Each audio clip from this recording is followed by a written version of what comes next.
सवाल ये था कि क्या ये लवकुश कह रहे हैं कि मैं आपका बेटा हूं?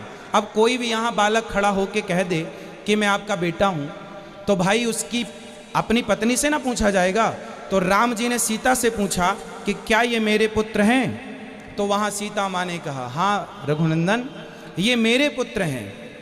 और मैं, हे पृथ्वी माता, यदि ये पुत्र राम के हों, हे आकाश, हे देवताओं को साक्षी मानकर माता सीता ने कहा कि यदि ये दोनों पुत्र मेरे हों और राम के दोनों पुत्र हों, राम के सिवा मैंने स्वप्न में किसी पर पुरुष का स्पर्श और चिंतन ना किया हो, तो हे पृथ्वी माता मुझे स्थान दे दो। उसी क्षण पृथ्वी फट गई और माता सीता पृथ्वी में समा गई।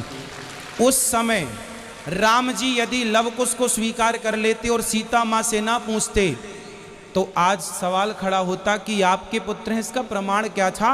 समाज पूछती। राम को सीता से संदेह नहीं था, राम को सीता माँ पर डाउट होता तो राम जी उसी दिन वनवास भेज देते जिस दिन रावण के घर से आए हैं। फिर गर्भवती क्यों हो गई?